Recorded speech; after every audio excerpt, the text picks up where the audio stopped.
Kazi yetu sisi ni kukuletea habari, matukio na simulizi pale tu zinapotokea. Tafadhali bonyeza maneno mekundu subscribe ili usipitwe na taarifa zetu. Mseto Media, together everywhere. Hatimaye yule mwalimu mkuu wa shule ya msingi aliyefanya ukatili mkubwa kwa kumbaka na kumlawiti mwanafunzi wa miaka 16 au kuhukumiwa kifungo cha muda mrefu jela bila huruma. Hii ni Mseto Media na mimi ni Princess Kiuli. Hakikisha umesubscribe. Bonyeza sasa maneno mekundu yaliyoandikwa subscribe, kisha itakuja kengele, ibonyeze pia. Kama ni mfuatiliaji wetu mzuri, utakuwa unakumbuka huko nyuma tuliwahi kukuletea taarifa ya ukatili uliofanywa na aliyekuwa mwalimu mkuu wa shule ya msingi ambaye alimbaka na kumlawiti mwanafunzi mdogo. Sasa leo nakuletea taarifa ya mwalimu huyo kuhukumiwa kwenda jela. Taarifa kamili ni kwamba aliyekuwa mwalimu mkuu wa shule ya msingi Masahunga iliyopo wilayani Bunda mkoa wa Mara, Vincent Nkungu, amehukumiwa kifungo cha miaka 30 jela baada ya kupatikana na hatia ya kumbaka na kumlawiti mwanafunzi wa darasa la 6 mwenye umri wa miaka 16 anayesoma katika shule hiyo. Sambamba na hukumu hiyo, mahakama pia imeamuru mshtakiwa kumlipa fidia ya shilingi milioni 2 mwathirika kwa mujibu wa kifungu cha 131 cha sheria ya kanuni ya adhabu sura ya 16 pamoja na kifungu cha 348 cha sheria ya uendeshaji wa makosa ya jinai sura ya 20.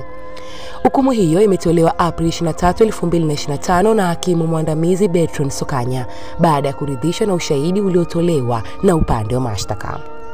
Hakimu Sokanya amesema katika hukumu yake kwamba upande wa mashtaka uliwasilisha mashahidi 5 akiwemo mwanafunzi aliyefanywa unyama huo na daktari aliyefanya uchunguzi wa kitabibu pamoja na kielelezo kimoja.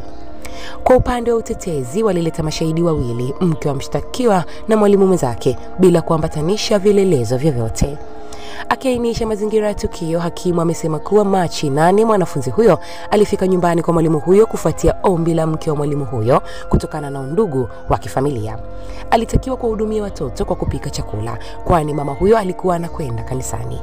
Baada ya shughuli kumalizika, walikula chakula cha usiku na kulala, ndipo tukio hilo lilipotokea. Kwa kuzingatia ushahidi uliowasilishwa ambao mahakama umekubaliana nao, Nkungu atatumikia kifungo cha miaka 30 jela na kumlipa fidia mwathirika. Hata hivyo, mahakama imesema mwalimu mkuu huyo ana haki ya kukata rufaa. Mfuatiliaji wetu wa Mseto Media, hii ndio taarifa ya hukumu ya kesi ile ya mwalimu mkuu kumbaka na kumlawiti mwanafunzi. Je, kwa kitendo hiki cha kikatili kufanywa na mwalimu, tena mwalimu mkuu wa shule, unaona adhabu aliyopewa inamtosha au alipaswa adhabu zaidi? Tuachie komenti yako hapo chini na sisi tutaisoma. Mimi ni Princess Kiuli na hii ni Mseto Media.